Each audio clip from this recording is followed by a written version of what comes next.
মুহাম্মদপুরের বাসিন্দা শাহানা হাসান 2 ঘন্টা চেষ্টায় ভাত রান্না সারলেও আটকে আছে তরকারি রান্না, কারণ গ্যাস সংকট।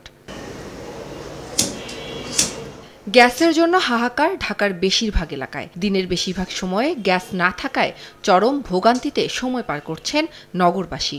কখনো ভোরে আবার কখনো গভীর রাতে গ্যাস আসে, তাই স্থায়ী হয় ঘণ্টাখানেক। 2 ঘন্টা ধরে রান্না করলাম, এখন লাউ সিদ্ধ দিলাম, লাউ হচ্ছে না। এই সন্ধ্যার পরে রান্না করে রাখবো, তাও একই অবস্থা। ছুটির দিন একদম সারাদিনও থাকে না, এমনকি রাত পর্যন্ত গ্যাস থাকে না।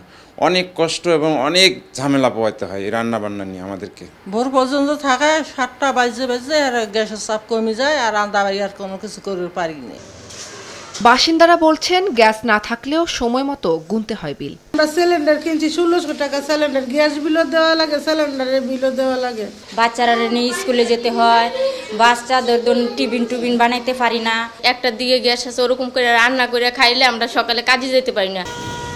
তিতাস গ্যাসের এমডি শাহনাজ পারভেজ জানান, সরবরাহ কমে যাওয়ায় দেখা দিয়েছে গ্যাসের সংকট। মহেশখালীর এলএনজি টার্মিনাল একটা বন্ধ, মানে টোটাল দেশের টোটাল সাপ্লাই থেকে 300 million cubic feet per day cut একদম কমে গিয়েছে। স্বাভাবিকভাবে টোটাল সাপ্লাই যদি কমে যায় তো আমার অ্যালোকেশনও কমে যায়। পরশুদিন থেকে আবার এটা একটু স্বাভাবিক হবে।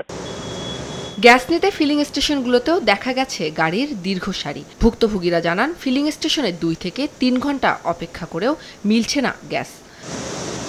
উম্মে হানি, সময় সংবাদ, ঢাকা।